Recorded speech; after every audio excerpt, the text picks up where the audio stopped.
to the people instead of building it for cars. And within this context, there was the emergence of very important concepts, which we are seeing now in practice and in research, which is called accessibility. And there is so many different definitions for accessibility. One of them is here. It's the extent to which land use and transport system enable individuals to reach activities by means of a transport mode.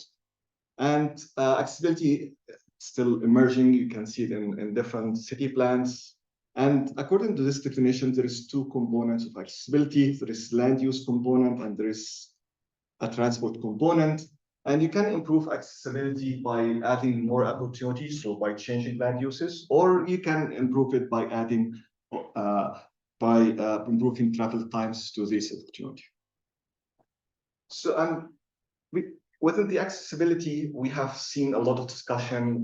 For example, there's a classic piece by Susan Handy and Limar 1997, talk about the difference between local accessibility and regional accessibility.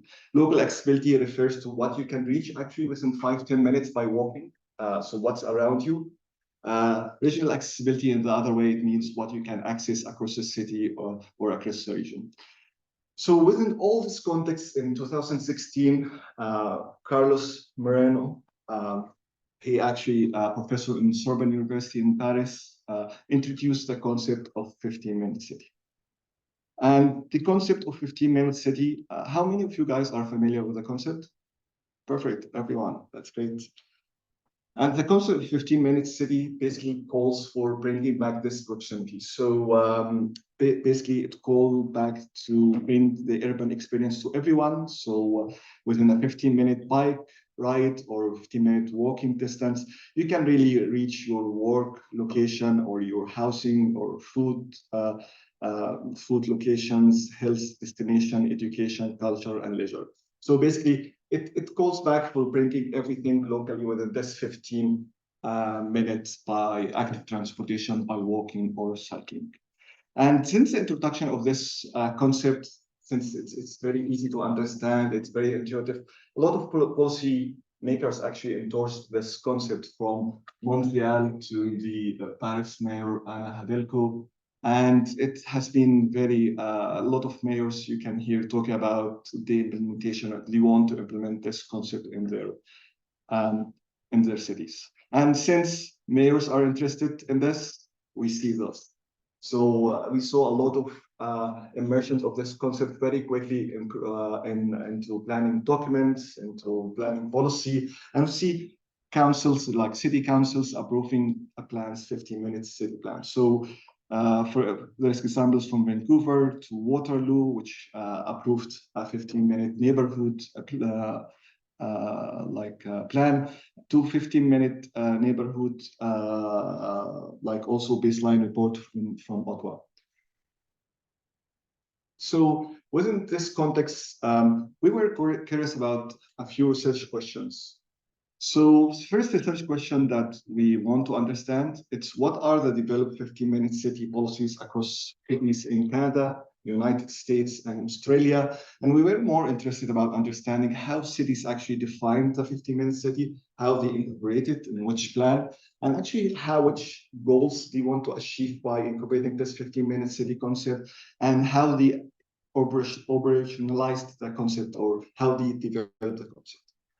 The second objective, it was what are the common aspects and differences and fiscal barriers to achieving this policy? So in other words, we want to understand how these policies are comparable, and what actually can, how structural elements, cities like highways actually can prevent cities from implementing such a concept.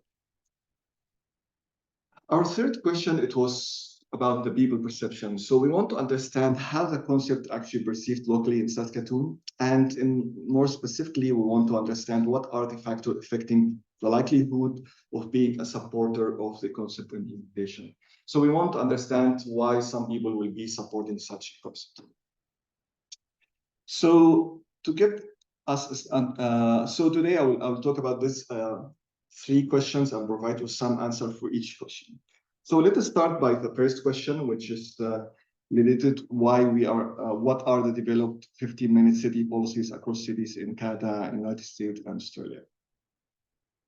So first, to understand, to get a list of cities that has implemented such policies, we went and reviewed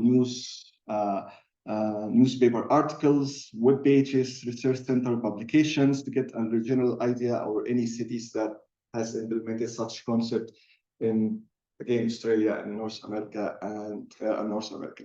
After that, we reviewed the planning documents and official website of the largest 20 cities in Canada and Australia and United States. And this is done after we done like two-stage online research in Google to identify cities that may have any information related to the topic.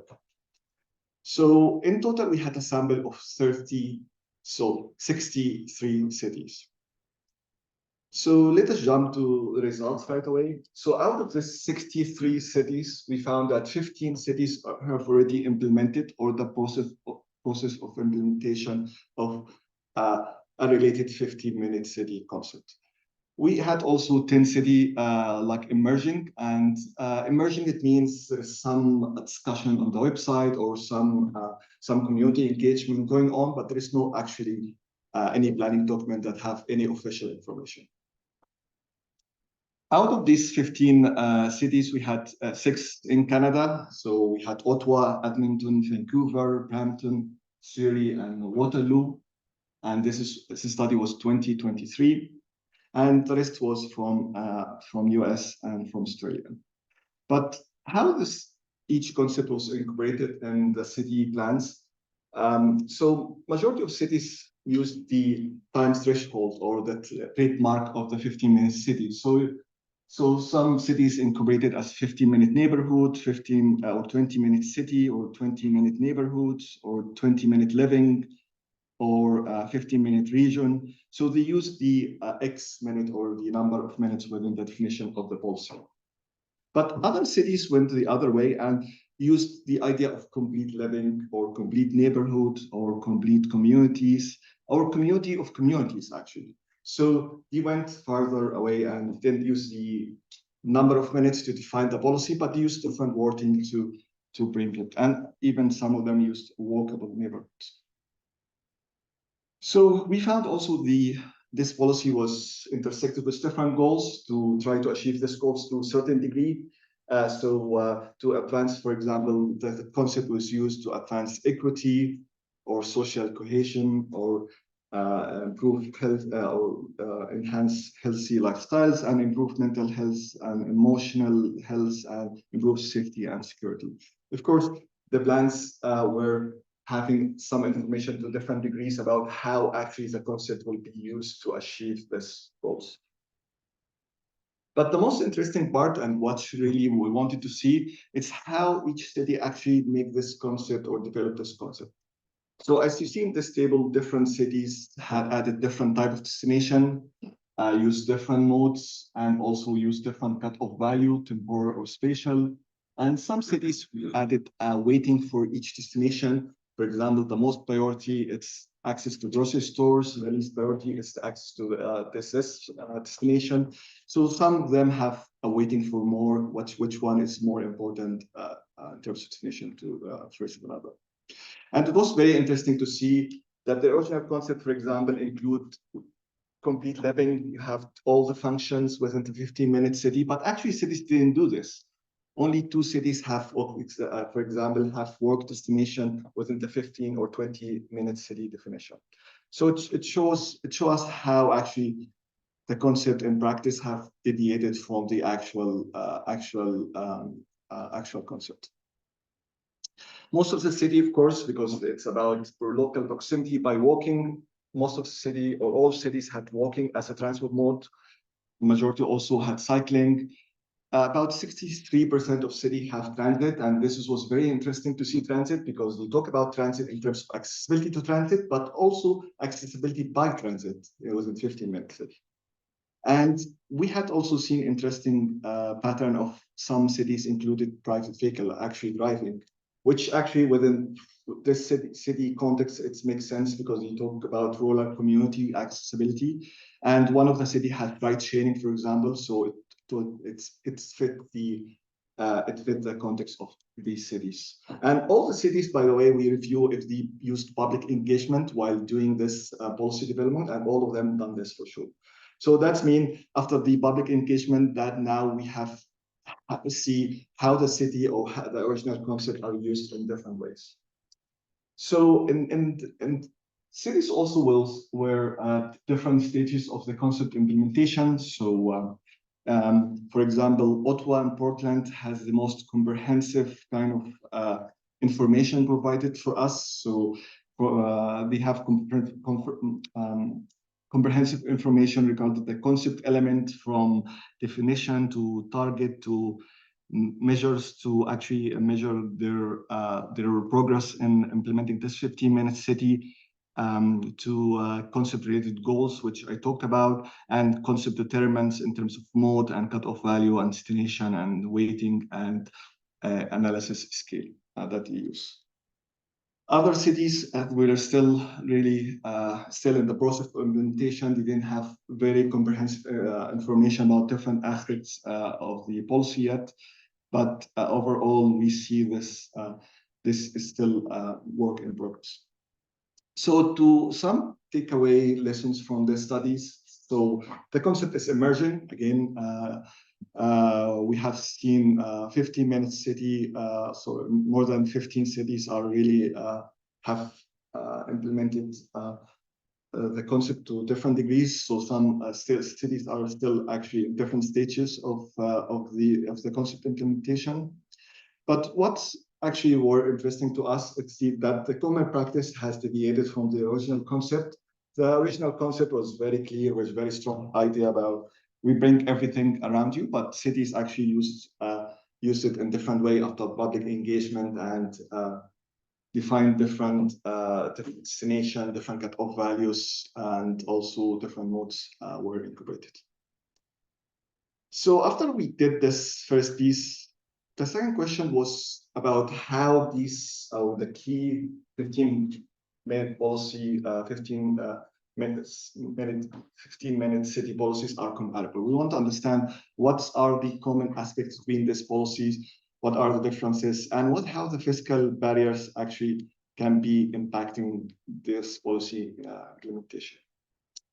So in order to use this, we use our case study of beloved Saskatchewan. How many of you guys know Saskatchewan?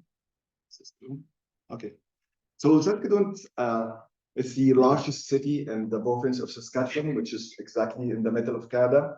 And it's one of the fastest growing economies. So it's now about 300,000 residents, but it's expected to grow to 500,000 residents by 2045. We have in Saskatchewan very, I think it's very common aspect of any mid-sized city. We have urban core established neighborhood, which is surrounded by a highway called Circle Drive that was actually built in 1960s, and it's kind of separate the more established neighborhood from the areas outside. The main commuting mode in Saskatchewan, about 89, it's people used cars to get to jobs in 2021. And Saskatchewan have very ambitious plan called Plan for Growth, focusing on improving public transportation, building PRT, increasing the density around this PRT lines, and this is to improve the city's sustainability and the residents' well-being. But till now, we don't have any 15-minute city policy in place or any discussion about implementing a 15-minute city plan. So for this study, we use different data sources. First source, we went to the City of Saskatchewan online portal. We get the parcel information. We get also land use data. So this has helped us to isolate residential parcels in the city. Also, we collected data about destination types. So we get the TNTI file, and also we looked at City Saskatchewan files, and this has helped us to know all different types of destinations and categorize this destination according to each function. We also collected other spatial and census data, spatial data like street network, for example, and census data for example, for each destination area in city. We want to know like what are the median income, the percent of different dwelling types, for example, and so on and so forth. And we developed 15-minute city policies for each residential parcel in Saskatoon. And in total, we had about 70,000 residential parcel in the city. And the 5 different 15-minute city policy include Ottawa and Ottawa weighted, Portland, Melbourne, and Charlotte. So as you see here, there's different cut-off value. So for Ottawa weighted, for example, it consider this 9 different destination within 1,200-meter network distance. Portland have different cut-off values for different destination, but we have only 5. Melbourne have different, it's 20 minutes, but have 8 types of destination. And Charlotte, it's 10 minutes, and we have 7 different types of destination. For Ottawa, we created 2 types of measures. So one of them was without the weighting, and the second one was the weighting. And the weighting that was actually done by City of Ottawa. They done a public survey, and from out of the 100 priority score, people had the chance to score different type of opportunities. For example, in this weighting, you see the grocery stores, park, and retail had the highest weighting for the people. So we use this score to actually create a weighted 15-minute city score for each parcel. So in terms of physical barriers, we start actually to explore the old literature. So we looked at Jane Jacobs' work. So according to Jane, for example, some elements like highways, railroads act as edges and really divide communities and disturb the organic growth. And she was very critical also about some of the land use practices and zoning separations and large parks also, as they can really discourage community interaction. So what we done, for each parcel, parcels within 4 different distance functions from physical element were identified to develop different dummy variables. And dummy variable, it has 1 and 0. So 1 if it's within this range, for example, and 0 if it's not this range. So we identified parcel within 200 meters from a physical element, within 200 to 400 meters within from a physical element, from 400 to 800 meters from physical element, and beyond 800 meters from physical element. And for physical element related to our context of City of Saskatoon, we had highways and ramps. We had 60-kilometer speed routes. Majority of streets, residential street in city, is only 50-kilometer speed or less. We have rail lines, we have river, we have industrial zones, and we have large parks, which identified by selecting the 20% largest parks by area. Also, we collected a lot of neighborhood factor from census and from other shapefiles. So, for example, we had a dummy variable to establish, to understand if a parcel is within the circle drive or within the established neighborhood area in the city. We also collected information about density from the census at the nation area level, income levels, percent of different dwelling types, average age, and so on. We collected some socioeconomics.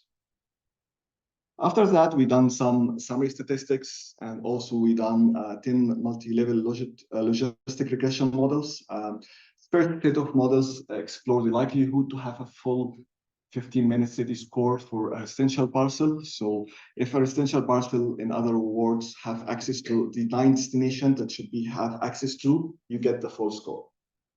And this is called for full 15-minute score pulses models. And we also done another set of models to explore likelihood to have the highest 2 scores of residential parcel. So in other ways, you have the highest 2 scores, so you're missing only 1 function. It will be also captured in this model. So we call this the expanded full 15-minute score pulses. So we want to capture also if you are not really having access to all opportunities, but if you're also missing only one opportunity. So let us jump to some of the results. So these maps show the results of the implementation of different policies to the same context of city of Saskatoon. And here the results are normalized. We use max minimum normalization, so you can really visually compare different scores visually by using maps. As you see, most of the area within Circle Drive using the Ottawa policy are within the top 20% of the score. So the approaching more to be kind of 15-minute city parcels. And Ottawa weighted were much more similar, but they were totally different than Portland. So Portland were more restrictive. We have only some areas in downtown and in the core that are within the top 20 score. Also here in Charlotte and Melbourne, they were kind of similar, but different than Ottawa and different than Portland. So we saw that actually different policies actually were so much different than each other visually. But let us jump to some summary statistics. So this figure shows you the percent of parcels that are considered full 15-minute city parcel. So in the city overall, we have 16.7% according to Ottawa, and Ottawa weighted are full 15-minute city parcel. And for the rest of policies are less than actually 4%. If we looked at the expanded full 15-minute city parcel, so again, this score captures the high score and the one below, so you're missing one of the destination. So it's actually jumped to 35% according to Ottawa, 25% according to Ottawa weighted, and then 18, 12, and 12%. So if we looked at now at the percent of parcels within a full 15-minute city scores, and now we're looking at the parcels within the Circle Drive, inside the Circle Drive, and outside the Circle Drive, in other words, inside our established neighborhood and outside. So we see a huge difference. So in the orange here, it's the areas inside the Circle Drive. We have 36% according to Ottawa of the parcels are really 15-minute city according to Ottawa policy. 8 according to Portland, Charlotte, and Melbourne are only 5. But the areas outside the parcel, which are the newly developed communities, are really all less than 3%. If we looked at the percent of parcels with expanded full 15-minute city, the inside area now it jumped to more than half according to Ottawa. So it's 67% of the parcels are 15-minute city parcels, and it's much higher also for the other policies. But still, the areas outside the Circle Drive are really the maximum. It's only 12.5%, which is very low number of parcels approaching to be 15-minute city. So that's the developed models to explore the odds of having 15-minute city. But now let us look at the details of these models. So in these models, we found that established neighborhood, for example, increase the odds of having a parcel that is considered a 15-minute city parcel.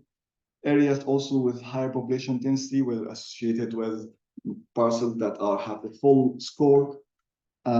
Areas with more renters also were associated with having the full score.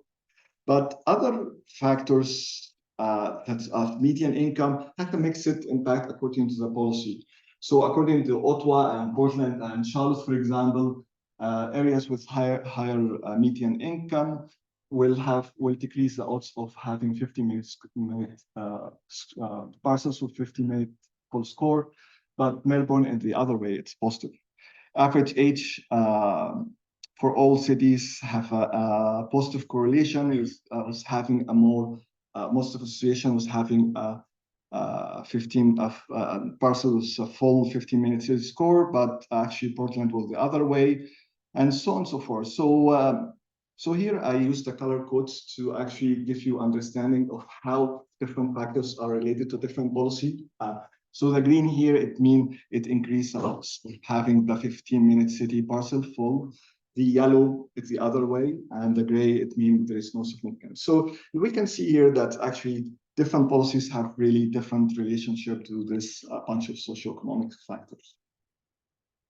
When we looked at the other factors, which is actually the physical element, that we hypothesize that these should be decreasing the odds of having this 50-minute city. Highways, like parcels within being a parcel within 200 meter from a highway or 200 to 400 meter highway, that actually decrease the odds of being a parcel with a full 15-minute city score. So, for example, being within 200 meters from highway decrease the odds for, according to Ottawa policy, by 56%. But being between 200 to 400, it decreases the odds by 31%.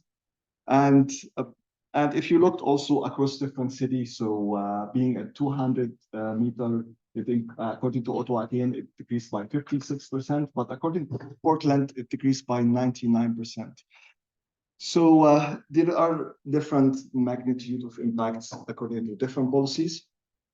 But again, highways had and ramps within 200 to 400 always have a negative impact across different policies, also railroads, also large parks.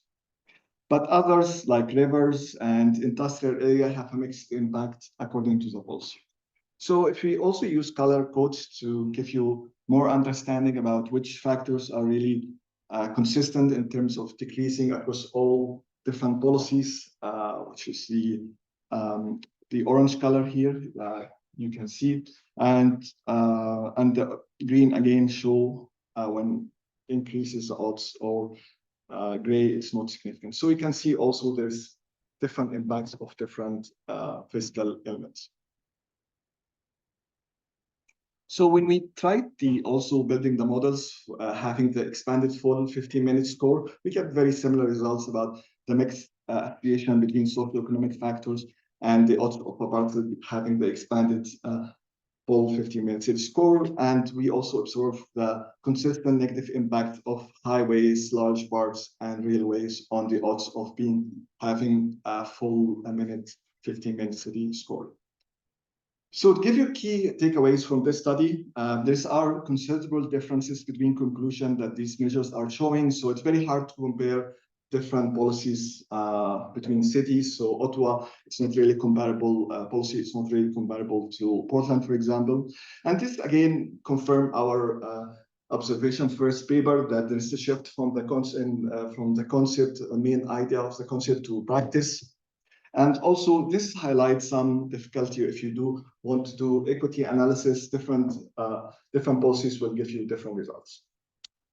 Highways, large parks, and rail lines decrease the odds of having a full and expanded full 15-minute city.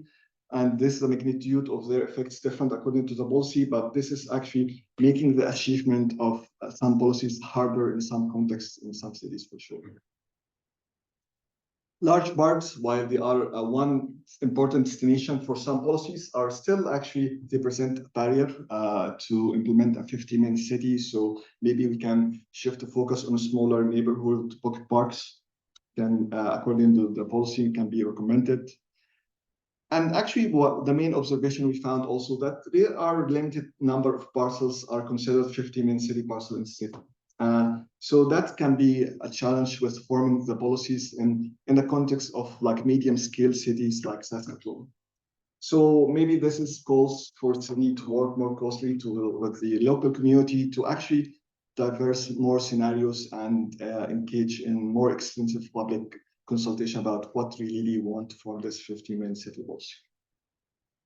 So the third question we want actually to understand how the concepts are really perceived locally in Saskatoon, and what are the factors affecting the likelihood of being supportive of the concept's implementation, and how this is intersected with the concept's perceived benefits and drawbacks. So to answer this question, we used a travel behavior survey we conducted last winter, 2024 at University of Saskatchewan. We call it University of Saskatchewan Mobility Survey, and we had about 1,600 responses. And in this survey, after we had some typical travel behavior questions about commuting and telecommuting and so on and so forth, we had a section about 15-minute city, and we asked a bunch of questions. So we asked people if they are familiar with the concept, and then we presented the concept, and then we asked if they think they live in 15-minute city neighborhood, and if they are in favor of implementing 15-minute city neighborhood policies in their neighborhood. And then participants were asked to rate if they agree with a few theoretical outcomes of the concept implementation. And we prepared a number of variables for this study. So our dependent variable or outcome variable was the supporting the implementation of 15-minute city in your neighborhood. And we have a bunch of variables at the individual level, like gender, age, ethnicity, disability, recent immigration, education, and so on. We had also a bunch of lifestyle and travel behavior, such as dwelling type, owning a bike, main commuting mode, work from home, preference toward different modes and satisfaction, and so on. And we had actually some proximity factor or location factor. So we had dwelling density, and we have proximity measures, which was developed by Statistics Canada a couple of years ago. So we had proximity to childcare, to grocery stores, and total proximity value. And we had also accessibility for each person, accessibility by transit during off-peak and during peak hour, and zone of residence also in terms of within the circle drive, outside circle drive, or totally outside the city. And we had also some variables related to the concept itself, like are you familiar with the concept, for example, before we introduce it to you in this survey. And current neighborhood is a 15-minute city neighborhood, if you receive this, yes or no. And we asked some of the benefits and drawbacks, which I will talk about in 1 minute. And we use summary statistics and actually use a bunch of logistic and multi-level logistic regression to actually explore the factor affecting livelihood, supporting the implementation of this 15-minute city policies in their neighborhood. And we done a model for the whole sample, and then we done model for based on gender, based on university status, and also based on knowledge of the concept. So some people know the concept before the survey, and some didn't. So let us see some of the results. So when we ask about if you hear about the concept, actually 40% of the people said yes, which is very amazing. I didn't expect to see this, but again, it's very catchy phrase. Everyone know about it. So 40% of the people within our context said they know about the 15-minute city concept. When we ask people about, do you think you live in 15-minute city neighborhood, about 50% of the people believed so, which was interesting to see also. And when we ask about, are you in favor in implementing 15-minute city policies in your neighborhood, actually about 85% of the people said yes. But about 200, maybe 50 people more or less said no. So we want to explore why these people are saying no.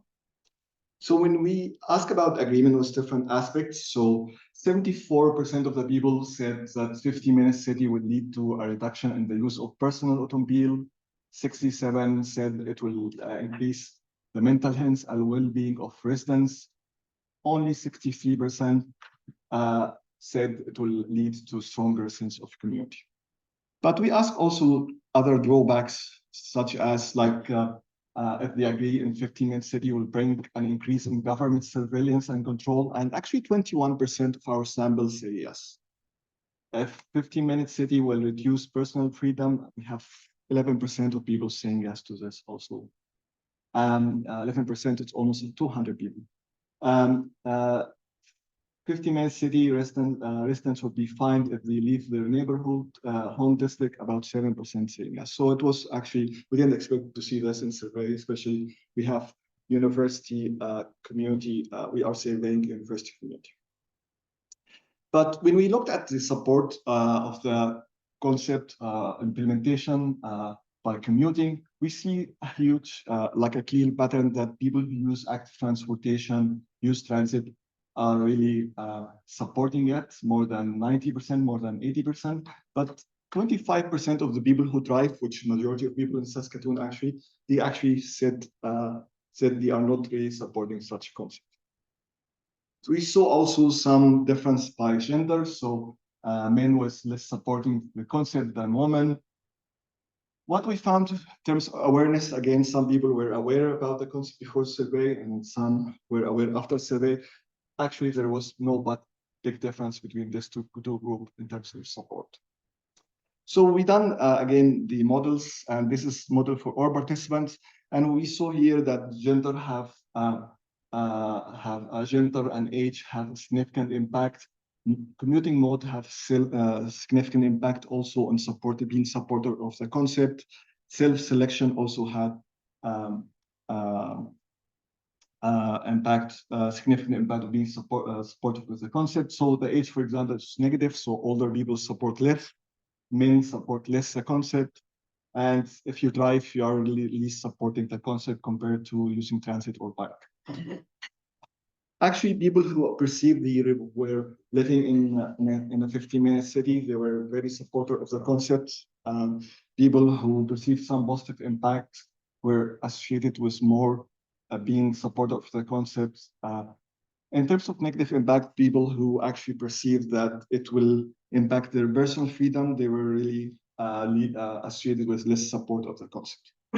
And when we run the models for different groups of population, we see some common aspects, like basically if you use active transportation mode or transit for any group of users, men, women, or staff, faculty, or student, or being aware, not aware, usually that's the same case. They are more supporting of the concept more than car users. If they perceive living 15-minute city, they are more supporter also. In terms of benefits, not all the benefits have consistent association with the being supporter of the concept. And if they perceive they will increase the personal freedom, it has a negative impact across all the different groups. So to give you some key findings of the study, so we found that older people and men are less likely to support the implementation of 15-minute city concept. However, again, older people are more involved in politics, elections, and so on, which can be actually make it harder for us to implement such policy in the city of Saskatoon. So maybe we have to develop more communication strategies to reach this segment of population. Commuters by active transportation mode, transit, carpooling are more likely to be supporting the concept than people who drive. So that shows that different modes may have different, people using different modes have different perspective. And people perception of their current neighborhood was really significant in determining the likelihood of supporting the 15-minute city. And again, this variable was associated or was correlated to proximity, actually, like actual proximity indicator, accessibility indicator that we use in planning. So it was interesting to see this. So that again shows the importance of not only understanding the physical values of this accessibility or proximity, but the importance of understanding people's current perceptions of their living condition. And finally, people who agreed that 15th city will have a positive impact on city are really more associated with supporting the concept, but the other way when we consider the freedom, personal freedom. So I think given these results, maybe we can design more communication campaigns that focusing on communicating the real benefits of such a policy, and that the policy will not decrease any personal freedom to any degree. So to give you final thoughts about what we've done and using the 3 studies. So I think the concept is totally not new. It's actually established in what we do in planning. It's just an easy way, a new way to communicate proximity planning issue. So achieving the equitable distribution of 15-minute city neighborhoods can be very challenging. So as we saw in Saskatoon, we don't have a lot of parcels are really within 15 minutes, are considered 15-minute city. So that's require really a lot of work with communities to develop more innovative policies. So maybe not all the destinations should or could be reached by walking or cycling. Maybe some you could be reached by on-demand transit or other mode of public transportation. So more innovation here can be required to really have more equitable distribution of the idea of being able to reach a lot of activities within the 50 minutes. And we need also better communication and marketing. And this is to foster our ability to work with the communities and actually to face the miscommunication that is going on about the concept. And again, the 15-minute city concept should not be the end goal, but it can be one tool in our tool set that we can use in planning. It's like any other concept, the concept that we push in cities, like using accessibility or using or improving some element of urban design. So it can be used and can be utilized in the best way. So that's it. Thank you all for listening, and I'll be happy to take any questions.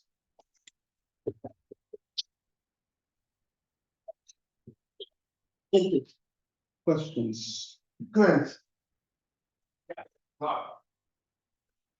Into that, did you have access to any or any questions related to sort of political leanings or affiliations of respondents? No, we couldn't get this within our survey because we had some partner in university, so they asked political support. Do you have access to like an home FSA, like the actual locations or postal codes of respondents? I mean, there's often a way to sort of look at spatial clustering of like rural versus suburban. Yep. We have an idea, but in our model, we used multi-level regression models. We have control for the neighborhood location. So that's why we want to see how other socioeconomics are related to supporting or not supporting. But yeah, that can be further study to see the political support or political direction relationship to support of the concept. Yeah. Have a lot. You pick, let's move this slide. I think it's students first, maybe. Okay. Yeah. Students have to ask questions. Oh, Yeah. It's part of the course. Part of the course. Yeah. Related to that, I was just curious, in your research, or maybe this is a future topic to explore, with 15-minute cities, especially maybe in Canada as compared to Melbourne or something, seasonality is maybe an interesting condition that's could be treated like a physical barrier when there's, you know, inclement weather, Yeah. the snow. I wonder. Actually, that's exactly what we wanted to see in the 15-minute city plans across 15 cities, but we didn't see. Okay. So it was really, wow, interesting. But yeah, I agree, totally agree. Okay. In Costa Rica, there has been a few mixed and use stories trying to follow the 15-minute concept. They may be building with apartments, offices, stores, and others. But often the people who live in there don't work there, and the people who work there don't live there. Is this an issue that repeats in other? That's very, very important comment. Like that's why most of cities didn't include work opportunities in their definition. Work is different animal. So we focus mainly on North America and other uses like recreational grocery stores, but work it's not because final work has so many different elements that it's not really only spatial. So that's why. Yeah. Thanks for asking. I want to ask you a couple of questions from online before. Sure. So let's stop, do a couple online and then come. So Tide is asking about the distance from parcel. How is it difficult calculated in the second study? And also he wanted to understand what is the average parcel size. Yep. Parcels are pretty small. So we have 70,000 parcels and we had about 300,000 persons in Saskatchewan, so it's pretty almost bit lot size. And everything we use network analysis, so it's walking distance so far to understand these measures. Okay, and then another person was surprised that he didn't see Toronto in the list. Yep. So they didn't have a policy yet. Yeah. So they said that despite them being part of the 40C, something like that. Yeah, 40C cities. Yeah. No, again, this study was conducted 2 years and it's emerging. Maybe now they have more discussion about this. Maybe they have some documents, but yeah, it's already 2 years now. Let's move to the students. Yes, please. Okay, so you previously mentioned that certain factors like medium income inhibits the access to the transport or this data decision makers can do to ensure that neighborhoods have resources, like for example, if the low income neighborhood or neighborhood near a freeway might. So the models, show that there's negative association for some policies between an area that has lower income and having a low score or high score. And I think the main idea, and we see in the city planning documents, that all cities want to equitably implement this policy across different regions, different neighborhoods, to make sure that everyone have equal access. So I think that's the main, a huge challenge for cities, especially different neighborhoods have different situations, different barriers, different communities, different needs, and so on. Did I answer your question? Yeah. Yes, please. In your presentation, you focused on very big cities mostly, maybe apart from Saskatoon.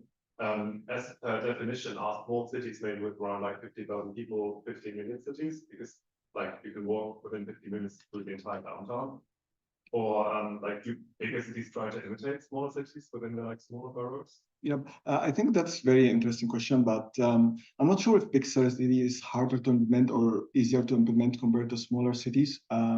But in our policy document, we have Brampton, for example, we have CIRRELT. So it seems like small, medium scale, not very small, like 10, 15,000, 20,000. But I think 20, 30,000 can still, same policy can be implemented, but while you're doing community engagement, maybe you will get different modes, different elements, different cut-off values, whatever it works best for the community. Question from New York, from Laila. Do you know if there are any examples of cities that became 15-minute city? Not yet. It's pretty new concept. Again, it's still in the policy planning phase.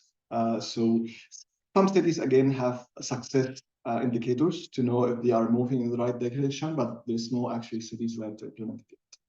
Not happened. Thank you. Then we come. Okay. You first, and then I've got two. Well, first of all, thank you very much for an excellent presentation. Two very quick questions. Now, maybe I misunderstood your results in the first thing related to the first research question. But I mean, Saskatoon, you said scores highly relative to the Ottawa weighted and so on, much higher than for Portland and Melbourne and so on. But somehow the Ottawa definition of 15-minute city looked quite comprehensive, whereas the other two did not. And I'm wondering why then Saskatoon scored more highly on the Ottawa thing as opposed to Portland and Melbourne. Yeah, so Portland especially has only 5 destinations. It's very restrictive, so you're missing one, you're missing a lot. And it's also, in terms of distance, I think it's shorter in terms of distance. I think Ottawa policy, it's 1,200 meters, it's 15 minutes walking, and by network distance. But the other one, I think it was 10 minutes, Portland. So it's, I'm not sure about the definition, but maybe it's 10 minutes to go to the destination and 10 minutes to come back. So it's different than the other one. But I think that's actually captured that, again, different functions to different roles also. So in here you have 5 functions, but the other 9, but Ottawa has 9 different functions. And 2 of them, for example, it was access to transit and access to high frequency transit. So maybe it's more doable or more easy to have in Saskatoon compared to in the case study compared to some functions in Portland. okay, a follow-up on Yes. Mazhar's question. Someone online is asking, have you included cannabis and liquor stores in the model? It's not in the policy platform. Someone is asking online about this. So Mazhar can keep going. And then we second. But I felt it's linked, so I had to go. Thank you. No, but you see, I found very interesting is, you from your results, as you said, no high school education reduces the score. Yep. Right? Yep. And Ottawa it's very interesting. And how do you explain that? So in Ottawa, Ottawa weighted, they done a public survey to understand the ranking, the priority for different users to be within the 15-minute city. And actually, it was very interesting to see this, like the highest priority was given for grocery stores, for a couple of functions, but schools and kindergarten was the least. So I'm not sure why this case, but that's the results we got in the official document. I have some explanation. We can talk about this over coffee because we done survey in Saskatoon, and I understand some of the aspects, but yeah. I was wondering about the difference between 15-minute city and complete community. Why would a city choose to call their policy 15 minutes versus complete community? And do people like have different perceptions? Actually, I can answer this because we've seen in Edmonton, they call it community of communities, and now they call it 15-minute city. I think there is a backlash and there is some misinformation regarding the 15-minute city concept. So maybe that's why they decided to go with the complete communities or community of communities.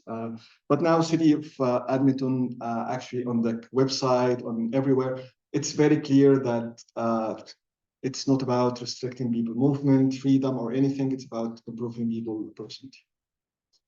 Yeah, I'm thinking about, I have a question about marketing and communications, because I'm thinking about Quebec City, where I work and I did some research, and there is a very influential radio station for people who live outside of the circle, the equivalent of the circle drive, which is very, very, very, very car-centric and proudly so. How do you convince people for whom that is the main mode of information or disinformation in that case, that 15-minute cities are good? That's a very hard question for planning, not for 15-minute city only. But I think we have to work with the communities, and different ages has different perspectives. So maybe you can get allies, the younger people that really will step in and really make that change with you. And you have to also get allies in the media and the CBC News, for example, other news that communicate your ideas. So maybe you get more buy-in from your community. But that's a planning issue. It's not only 15-minute city. Thank you.